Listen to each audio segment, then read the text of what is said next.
Ba, ba, ba, ba, ba.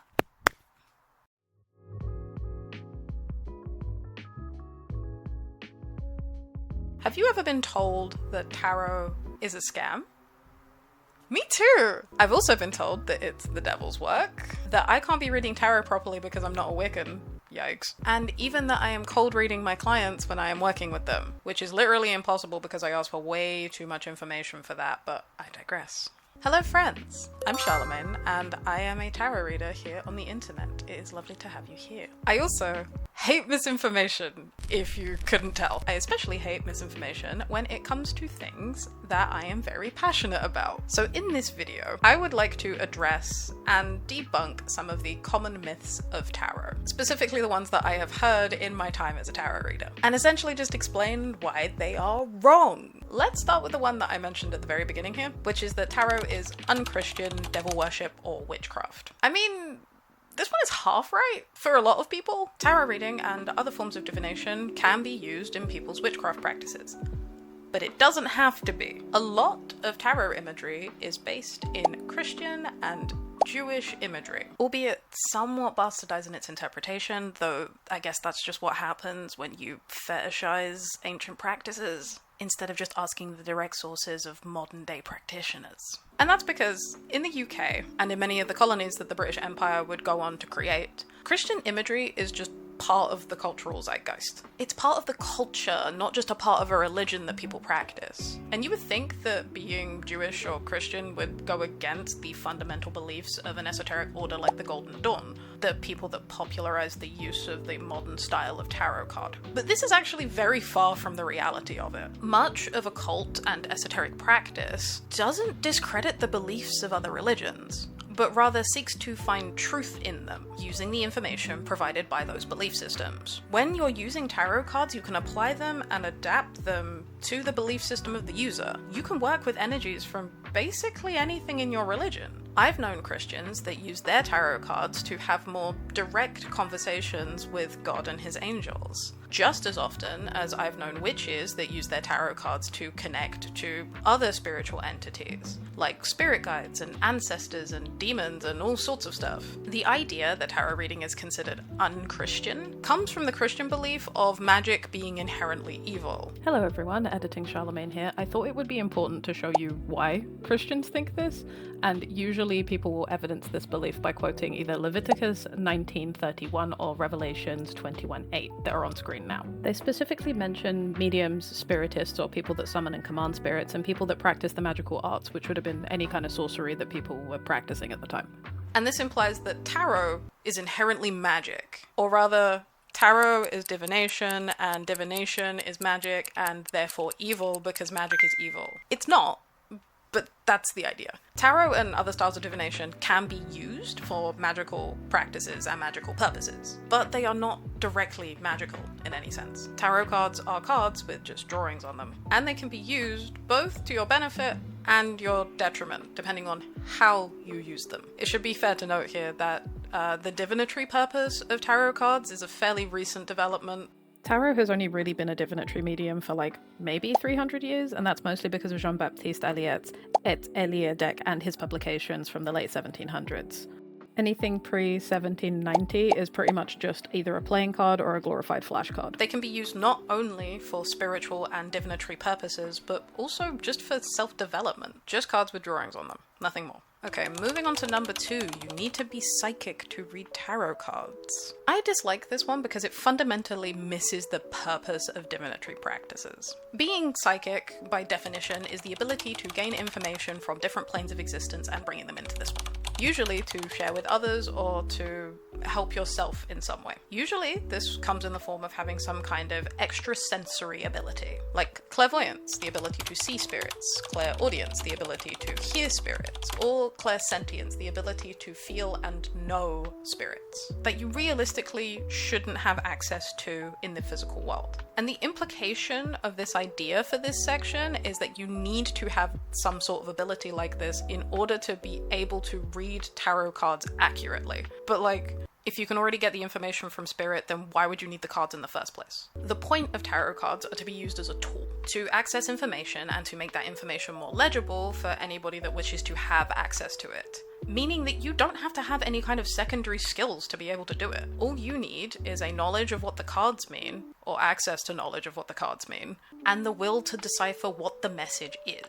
This is also why tarot cards can be used for psychological growth and general self-development. They can act as a way of discovering what the mind or the subconscious wants us to know in the conscious, by triggering responses in our mind via visual association. There is actually a big school of thought to say that this is the only thing that tarot does, simply harnessing the power of our mind's pattern recognition and association to be able to predict and conceptualize our own consciousness. There are many people that claim to have strong intuitive and psychic abilities that also use tarot cards though, and I'm assuming that this is where people get this idea from. But as far as I understand, it's usually just a way... Oh no, the lights. I guess no more mood lighting.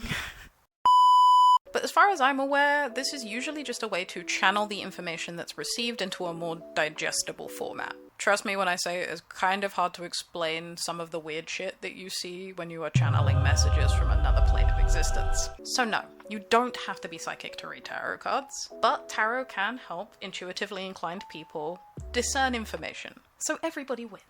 Okay, next up we have, you have to be a witch to read tarot cards. Witch is a weird word. Like, what do you mean by that? Because the original users of tarot decks wouldn't have been considered witches. Mediums and psychics weren't witches. The word witch would have been reserved for people that do witchcraft. But witchcraft would have been closer to people that casted spells, hexes, curses, charms, people that do herbalism, etc., etc. When we were looking at the use of cartomancy over history, that hasn't actually been associated with witchcraft for a particularly long time, because practices from occultism and esoteric practices from occult orders would not have been considered the same thing as witchcraft. Is that classism?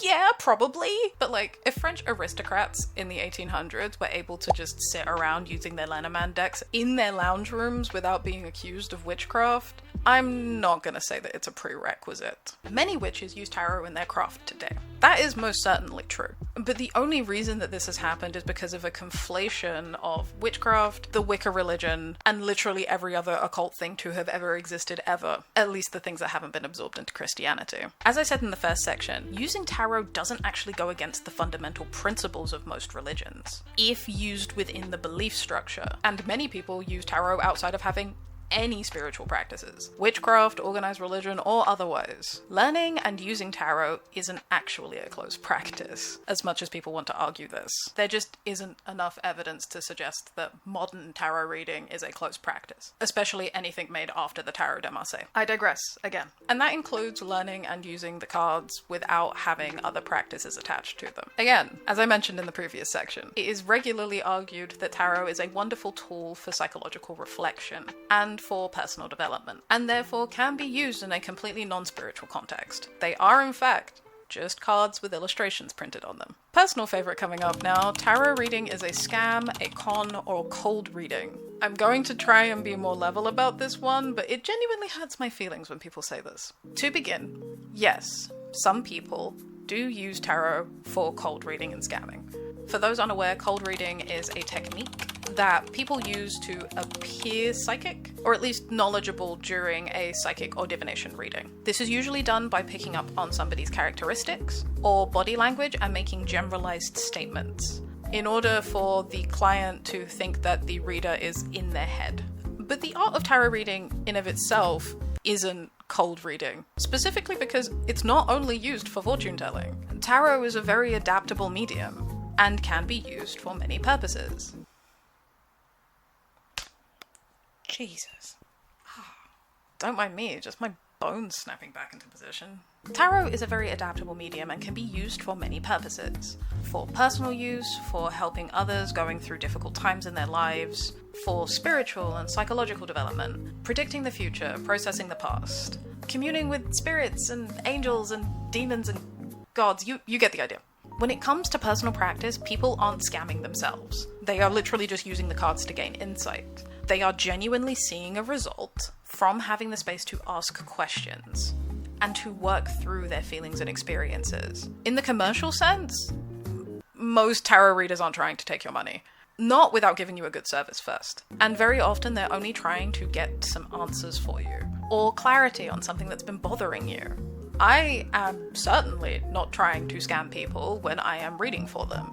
And I know many readers that are more staunch on their ethics than I am, especially within the divination space. Few people start doing this profession without having some kind of calling to help people through spiritual and emotional difficulties. Tarot reading, in that sense, is no more cold reading than maybe what a salesman does to you to try and upsell you to the highest model of something to get a commission. If you're getting cold read by anybody, it is a salesman at a car dealership. Okay, last one. Tarot reading can change your future or fix your future into place. Okay, I've been saving my energy up for this one. So, there are two ways that you can think about this, right? And either way, it's just gonna prove my point that tarot cards are just cards, okay? Listen, please, hear me out. Either the future is already fixed, and you have a fixed trajectory that you will always head to, regardless of what you do, because it's already decided. Or you don't believe that fate is fixed, and that means you can make a completely different decision right now and change the course of your entire life. Neither of these beliefs is affected by a tarot reading. When you read tarot, you are getting a glimpse into the future, but it's the one that you're currently heading towards. This is just information for the most part, and has no effect on whether that thing actually happens or not. It's not a spell that you cast, it's more like opening a window to see if it's raining. Police cars. What are the feds doing? I'm suffering. Whether you know it's raining or not doesn't actually change the likelihood of the fact that it's raining outside. But you know what does fix the future in place? Thinking that you have no effect on your life and never reflecting or changing anything about the way that you behave. You can't control everything that happens to you. But you do have the option of controlling what you do, and that has far more of an effect on your future than anything a tarot reading can do. I have regularly had clients that I have warned about dangers in the future, and then they are able to rectify those things before they happen. And on the flip side, I've had many other clients in the past that have continued to act in the same way that they did before, despite the warnings, and have their futures come to pass, only to immediately realize that they had the option to change that all along. Thinking that the tarot cards themselves or the reading somehow fixes the future in place or changes it somehow blatantly ignores the biggest factor in your reading, yourself. Okay, I'm ending this now because my voice is getting very croaky. I want tarot to be accessible to anybody that wants to read it. And I hope that by going through each of these common myths and debunking them, that I can help embolden you to engage with tarot, oracle cards, or divination as a whole without feeling like it's evil or scary or wrong to do. If you've made it this far, thank you so much for watching. I really appreciate it, genuinely. I would also like you to comment down below the weirdest thing that you have heard about tarot or divination, because it's fun to hear the nonsense that people say about my profession. I have other videos on tarot that you can watch if you are interested on how to read tarot cards. The playlist is in the card right now. I forget which side that it's on. I also have a Patreon where I share other tarot lessons, resources for tarot reading and intuition practice, behind the scenes content where I show you what I'm working on, and we have a book club. It's very, very fun. I have other social media that you can follow me on as well. It's all Charming Moon on every platform. I hope to see you again for another video soon. But until next time, stay blessed, my friend.